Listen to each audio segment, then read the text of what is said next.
I'm coming home, I'm coming home. Tell the world I'm coming. Hey guys, Galaxy today with another New World video, and I wanted to quickly make a video about some of the changes that went live on the PTR and will be implemented into live, which is where I am right now, at the start of season 5. And as of recording this video, that's just slightly over 23 days. It's probably would be close to coming out or out, something like that, by the time you see this video. So, well, it should be at least a bit closer to coming out. But see how I'm just going to quickly go over in my opinion, the more important changes. So instead of walking around, and when you hit your S key, or you drag basically backwards to walk backwards, in most games you probably either back up how I am right now, or you automatically turn around and start running the other way. We're basically going to instantly turn our character and make them running the other direction while we're still facing that way, like the original way, without turning out our mouse or our right joystick. Also, control support is here. It's not the best implementation because we can't actually change to how we exactly want, personally want, but they've got the basics for everything there. So you got your right trigger, it's your basic attack, you hold it for your heavy, that sort of stuff. You got your ping still, and all that kind of stuff. Don't think it's you don't have it in the settings on live yet, but you will have it obviously. There is a melee more optimized one that the developers or the devs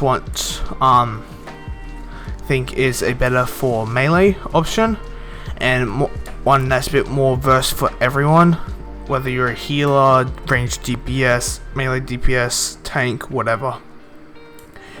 You can basically do whatever the hell you want on the kind of more standard one, while you are on that one, and then kind of more melee focused, while don't have the healing, targeting and stuff like that in the melee focused one. Also, you will have kind of a lock-on kind of system for PvE enemies. It's not gonna be for PvP, which is probably a good idea. It'll be for this ancient guardian, the camera would be basically automatically facing this way and running, and I'd be holding V without, and I wouldn't need to basically move the camera or anything, and it will help. This is available for controller and M&K, not just one or the other. I would say it would help more so for controller than M&K, but if you're playing with just one hand because you're eating or something like that, while you're playing games, you can more easily do that. You can just move around or something like that, and make sure you can just hit 2 buttons or something,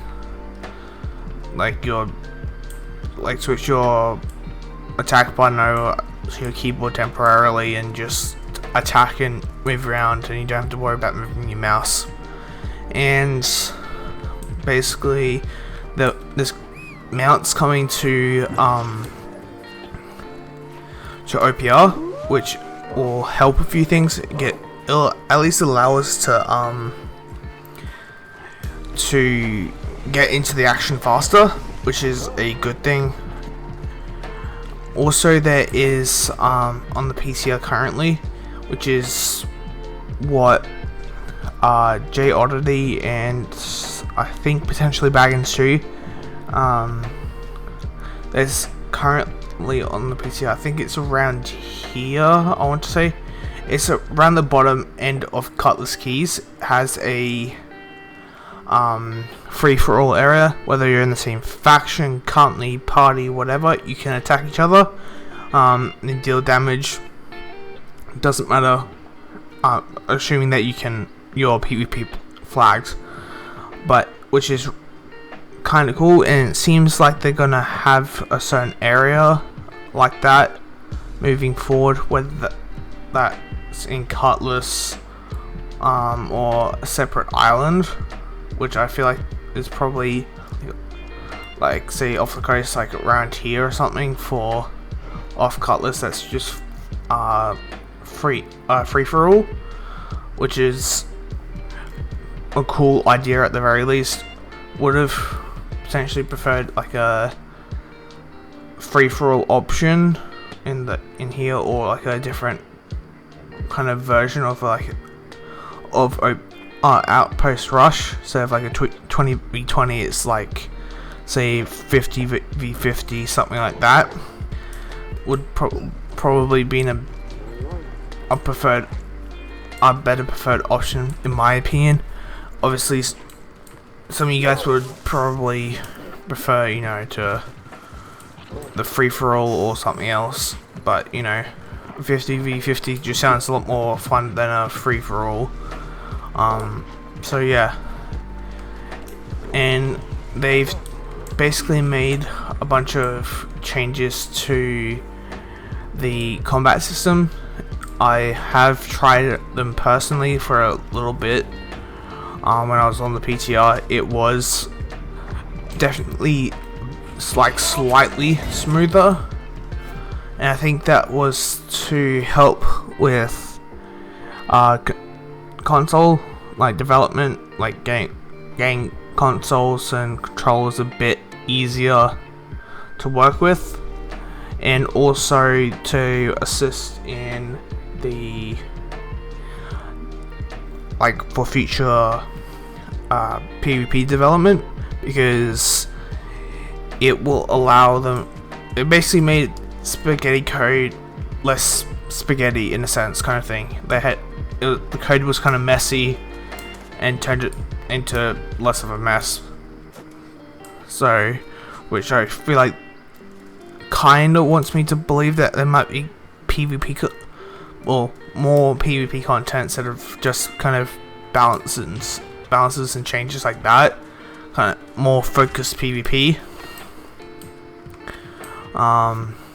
With obviously some of the balances and that still happening.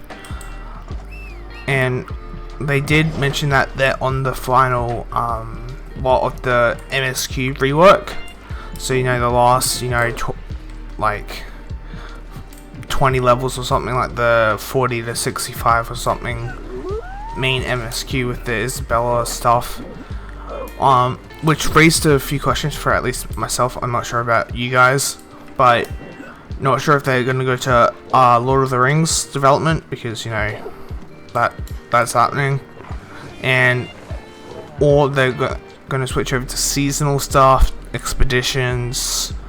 Are they going to go to making expansions better, because like Brimstone as an expansion was much more impactful than Rise of the Angry Earth. So hopefully we can get like Brimstone Sands level of quality or greater more often for like expansion type stuff, because that will be a lot better and will attract more people at least back for the few months that New World usually gets a decent chunk of players, instead of the hardcore kind of audience, which is about 15,000 of us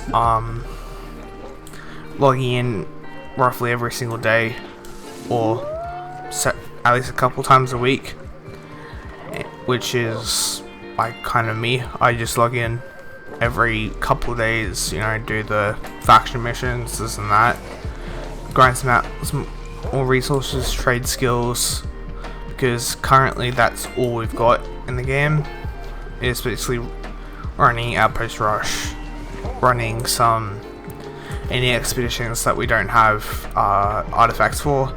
Like I'm gonna be running Dynasty for the Butcher till I get it, but after that I'm not gonna be doing Dynasty until there's incentive to do Dynasty or whatever, because like at the moment the main reason why people still do Genesis is for gold. Like it's a decent chunk of gold every single week, even if you do it on regular, not necessarily mutated. It's like, depending on what you're doing, it's like, you know, a few thousand gold minimum, which is pretty good. Well, better than nothing, I should be saying. And it's like the only one that gives it, you know, a few thousand gold, assuming you do all your runs for it per week, because there is a cap of, I think, like 30 or something, for 25 for regular and 35 for mutated. I feel like they should up those caps to like say 50 each at the very least, because like them people get unlucky, or if someone just wants to, you know, do say 10 per day or something for a few, after they come home from work or whatever on the weekdays or something like that, or want to just dedicate an entire day of just doing expeditions on the weekend, might want to, you know, get that artifact from it, and they're just usually unlucky and they want to, you know, get it. So it's not a like awful idea. So that's just like one suggestion.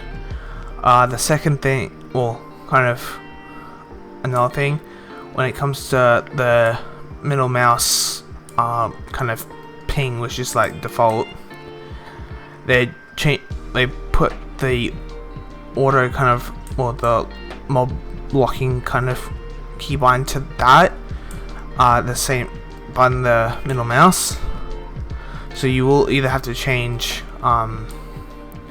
your pings to a different button, or the auto kind of lock on kind of feature, at least on MNK, because the new feature, the lock on, is rides over the pings on the PCR currently. Not sure if, well, obviously we'll be able to change the keybind at the very least, but if like different durations of holding the middle mouse down, might be able to just, you know, do the ping instead, and have something else, like say a 2-second hold for the middle mouse does the ping, or something, and this is a 5-second or something like that. So not sure, because they do have like that sort of thing with, you know, heavy attacks and light attacks. It's like you just click the mouse button to do the light attack, and you hold for a second or two for the heavy. So it's not exactly out of the world to do, you know, like a 3-second, 5-second kind of thing, and that. So that's basically it. Those are the main features, in my opinion, they came from the PTR, and well, it's pretty much major quality of life changes with the 10-man. The 10-man is basically like the soul trial that we had this season, but into next season. But it's a 10-man with one artifact for the new Great X coming from it. You can get sapphire, gypsum, gypsum, the sapphire ones from there. And it's in dark matter every single week. I'm pretty sure, or daily, one of the two, or both. You need a minimum 6 on the PTR with a max of 10. So yeah, those are the only kind of key points that we at least know of from the PTR. There's obviously breakdown of everything on the New World patch note site, well, on the New World official stuff, and which goes through absolutely everything. Plus, well, or you can just go to the YouTube, which is, I'm pretty sure, Play New World or something like that, and they basically make videos about it instead of basically a video format instead of a written format, which may help some of you understand it better or worse, depending on personal preference. So, if you guys enjoy this video, please leave a like, sub if you haven't, and I'll see you guys in the next video. Peace.